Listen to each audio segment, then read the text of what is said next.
आपली बानू एवढा कसला रे विचार करते? कुणास ठाव? पोरगी जेव्हा अशी वागत असल तेव्हा आपण बी जरा विचार कराय हवा. या नाही समजलो. आता अरे कसं नाही समजत तुला आजा? बघ, त्या दिवशी समध्यान मोर म्हणून मी नाही बोललो तुला, पण मला एक सांग बघू, बानूच्या लग्नाचा काय विचार केला आहेस तू? अरे बोल की, का असाच गप्प बसून राहणार आहेस? नाही म्हणजे अजून विचार नाही केला म्या. हा मला असं वाटतं की आपण जरा दमानं घ्यायला हवं बानूच्या लग्नाचं. वय का? आणि हे असं किती दिवस चालू राहणार आहे? अरे पोरीकडे बघ जरा, लग्नाचं वय उलटून जायच्या समजा नको का कराया? हा बोल की. वय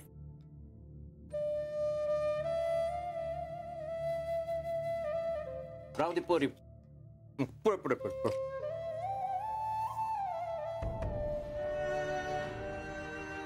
आजा, येळ जायच्या आधी समध्या गोष्टी व्हाया पाहिजे. आणि मला एक सांग, नाही म्हणजे तू तिच्या लग्नाचं का नाही मनावर घेत आहेस? तुझ्या मनात दुसरं काही आहे का? तू पोरीसाठी दुसरा कोणी बघून ठेवलेला आहे का? अरे आबा तसं नाही रे, तसं अजबत नाही बघ. आणि मी तुझ्यापासून कशाला लपून ठेवू सांग बर?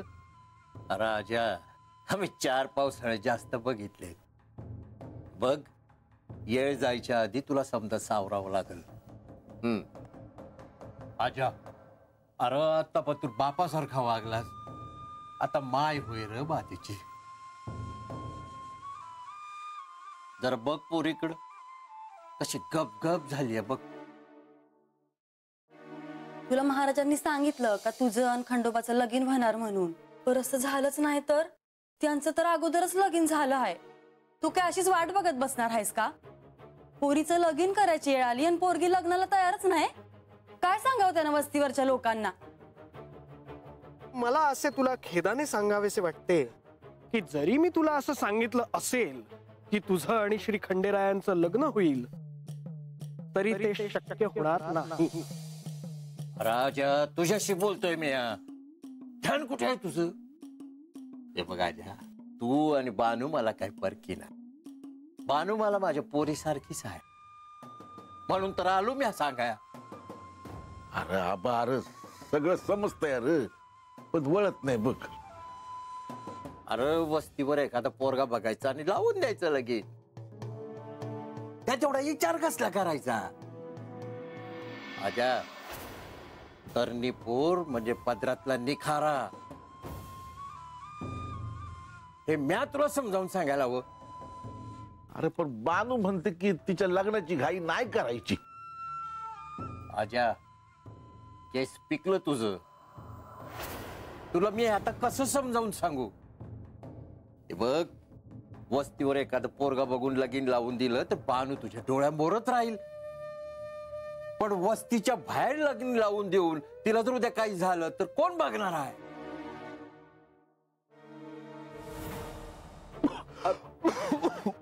आजा, बानू, पाणी आण बाळा. आजा, पाणी.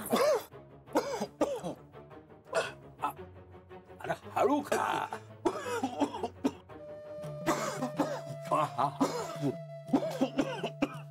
साव साव.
म्हाळसा, लतिका, हे बघ, नवीन पगडी, नवीन दागिने, नवीन पितांबर. कसं आहे हे? खूप छान आहे. आणि ही पगडी तर इतकी छान आहे की चेहरा अगदी खुलून दिसेल त्याचा. आणि आणि हे दागिने, म्हाळसा, तू इतक्या आनंदाने करतेस ते छान होणारच. त्याच्यासाठी काय करू आणि काय नको असं झालंय बघ मला. प्रेम करायची तुझी रीतच वेगळी आहे. प्रेम करायचं म्हटल्यावर इतकं करतेस की स्वतःलाही विसरून जातेस तू. अगं, कोण कुठला तो मुलगा? सगळं आयुष्य व्यापून टाकलंय त्याने या दिवसात. म्हाळसा, सावर स्वतःला. हा,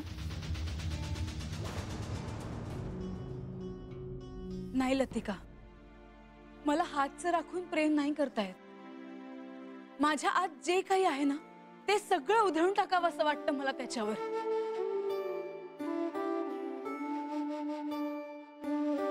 मी आलो. अरे, आलास तू? मी किती वाट पाहत होते तुझी. कुठे होतास तू? मी इथेच होतो. हे बघ, मी तुझ्यासाठी काय तयार केलं आहे.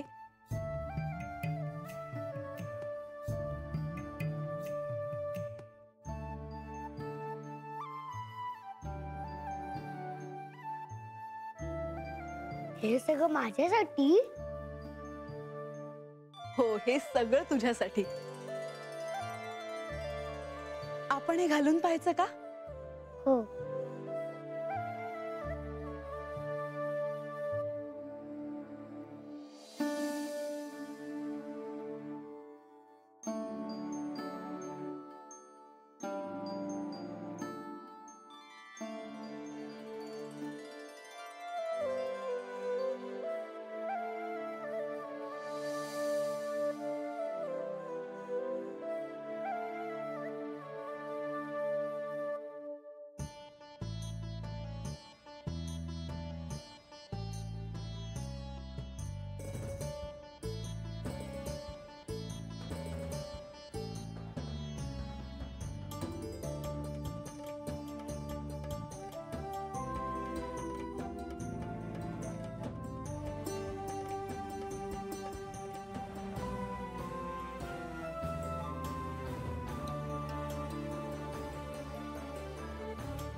हे काय केलंस? तुला कोणाची दृष्ट लागू नये म्हणून मी तुला काजळ लावलं आहे.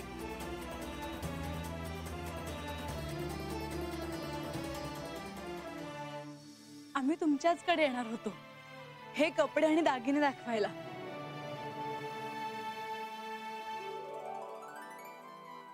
या रूपाचं काय वर्णन करावं? माझ्याकडे तर शब्दच नाही. मी उद्या जाणार आहे.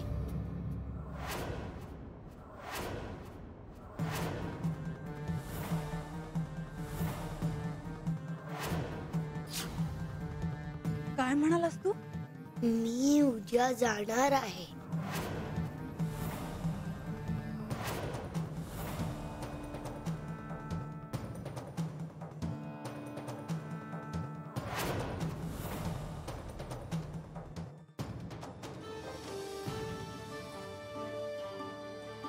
कुठे चाललायस तू? का चाललायस? मला सोडून नको ना जाऊस. लक्ष्मी देवी, तुम्ही तरी सांगा ना याला.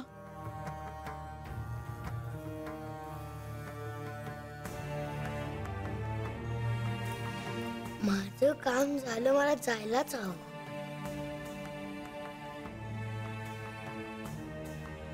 नाही, मी नाही जाऊ देणार तुला. तू गेलास तर मी कोणाशी खेळू? मी कोणाच्या मागे धावू? मी कोणासाठी स्वयंपाक करू?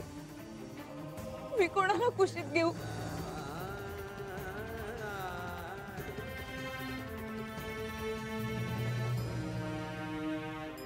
म्हाळसा, त्याला स्वगृही जायचं असेल.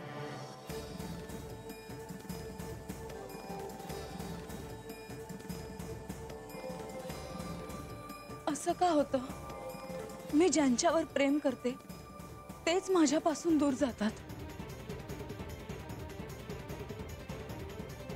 माझ्या प्रेमात असं काय आहे की मी माझ्या प्रेमाने कोणाला बांधून नाही ठेवू शकत?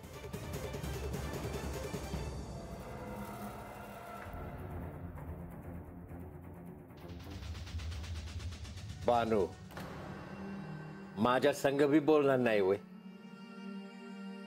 त्या ज्याला विचारलं तर तो तर काय बी बोलायला मागत नाही. पण तू तरी सांग काय ग? काय सांगू आबा? आत्ता नाही करायचं लगीन मला. हे बघ पोरी, अगं तरणीसाठी पोरगी घरला राहिली तर कसं दिसेल ते? हे बघ, तुझ्या एवढ्या पोरींची वस्तीवर लगीन झाली, 4-4 पोरं बाळं झाली त्यासने, आणि असाच जर येळ गेला तर मग वस्तीवर तुझ्यासाठी लग्नाला पोरगा बी गावायचा नाही आपल्याला. आता तू म्हणशील यो आबास नुसताच बोलतो, पण असं नाही. अगं या म्हाताऱ्यानं जगणं बघितलंय, जगण्याची रीत बघितली. हे असं बरोबर नाही पोरी. आबा, लहान तोंडी मोठा घास घेते, पर तुला दुखवायचं म्हणून. बोल बोल, तुझ्या मनात जे काही असेल तर बोल पोरी, बोल. आत्ता माझ्या लग्नाचा विचार नका करू. मला वाटेल तेव्हा मी सांगाल ना.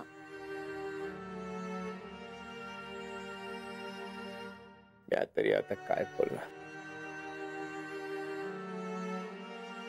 आता तुझ्या मनातच नाही म्हणल्यावर काय बोलावं कळत नाही मला. पर एक सांगतो पोरी, वस्तीवर लगीन करून राहिलीस तर बापाला बी मोठा आधार असतो. मग म्हातारा झाल्यावर आपल्या पोरांबेगर कोण आधार देतं माणसाला सांग?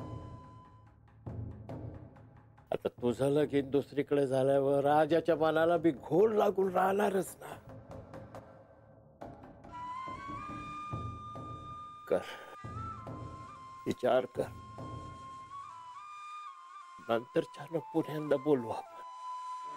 पर या म्हाताऱ्याचे बोल ध्यानात ठेव पोरी. विचार कर, विचार कर ग पोरी, विचार कर, विचार कर.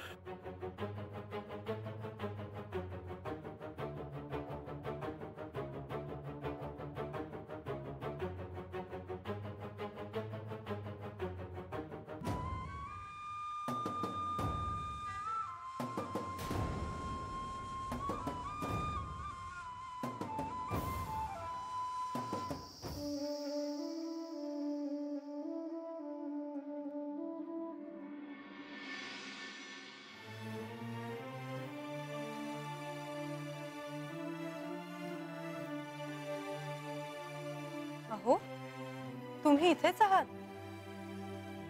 का? काय झालं? श्री गणेशांनी म्हाळसा देवींना जाण्यासंदर्भात सांगितलं आहे. श्री गणेशाच्या प्रस्थानाचा क्षण आज न उद्या येणार होताच, परंतु म्हाळसा देवींना जड जाईल ते. 4च दिवसात किती जीव लावला होता त्यांनी त्यांच्यावर.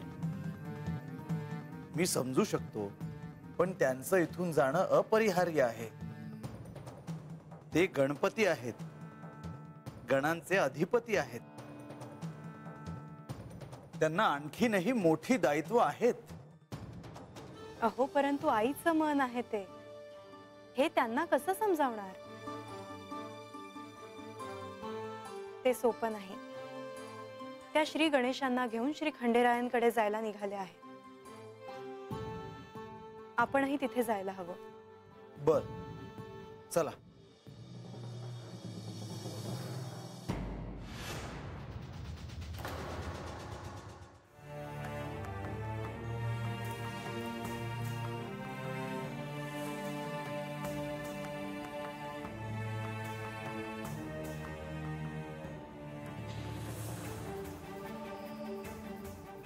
हा काय म्हणतो आहे तुम्हाला कळलं का?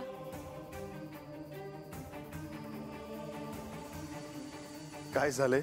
हा म्हणतो आहे की मी उद्या स्वगृही जाणार आहे. तुम्हाला हे ठाऊक आहे का?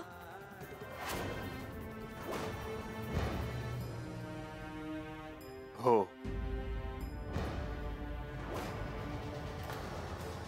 मग तुम्ही मला का नाही सांगितलं? तुम्ही कोणतीही गोष्ट माझ्यापासून जाणीवपूर्वक लपवता. असं काही नाहीये म्हाळसा. पण आलेल्या अतिथीला आपण जाऊ नको असं कसे म्हणणार? तो आता केवळ अतिथी नाही राहिला. जेजुरी गडावर मी जेही आनंदाचे क्षण घालवले आहेत, त्यात सर्वाधिक आनंद मला त्याच्या सहवासात मिळालाय. माझा जीव गुंतलाय हो त्याच्यात.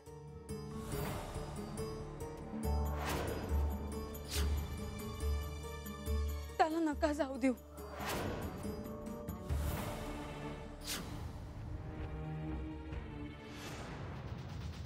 तू अशी दुःखी होऊ नकोस. तुझ्या डोळ्यात पाणी आले तर मला वाईट वाटेल. हो ना, तुला जर माझी एवढी काळजी वाटते तर जायचा विषय का काढतोस?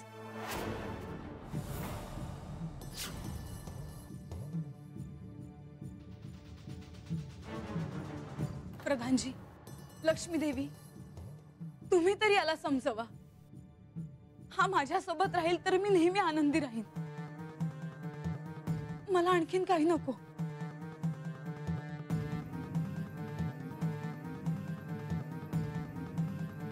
देवी, मला तुमच्या भावना कळतायत.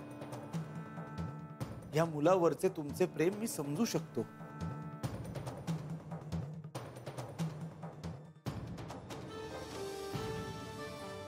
कुठल्या ना कुठल्या जन्माचे ऋणानुबंध असल्याशिवाय अशा गाठी भेटीही होत नाहीत.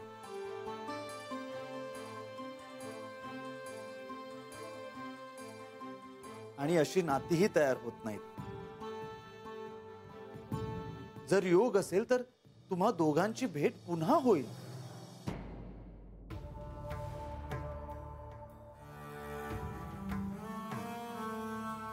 नाही, पुन्हा नाही.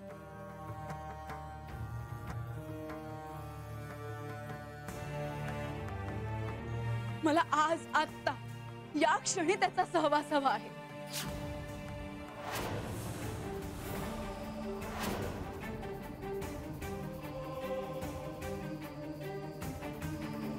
मी तुला नाही जाऊ देणार कुठे. तू कुठे नको जाऊ.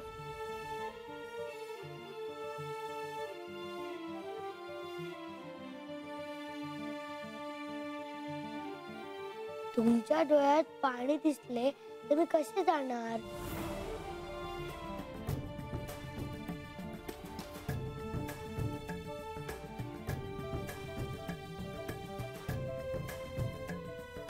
मी आजपर्यंत तुमच्याकडे कोणताही हट्ट धरला नाही. माझ्या आनंदासाठी एवढं करा. मी याला माझ्यापासून कुठेही दूर जाऊ देणार नाही.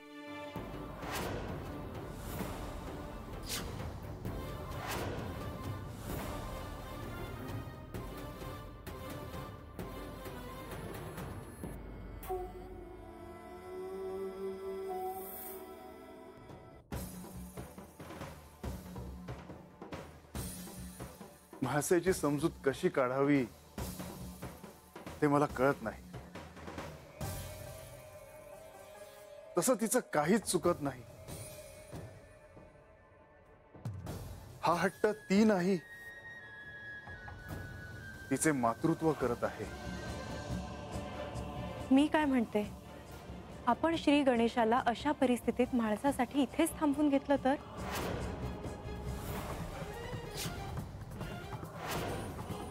नाही, ते योग्य होणार नाही.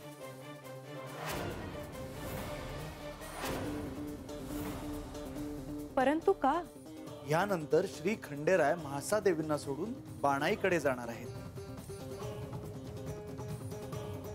श्री गणेश जर येथे थांबले तर म्हाळसा देवींसाठी सगळ्याच गोष्टी क्लिष्ट होतील.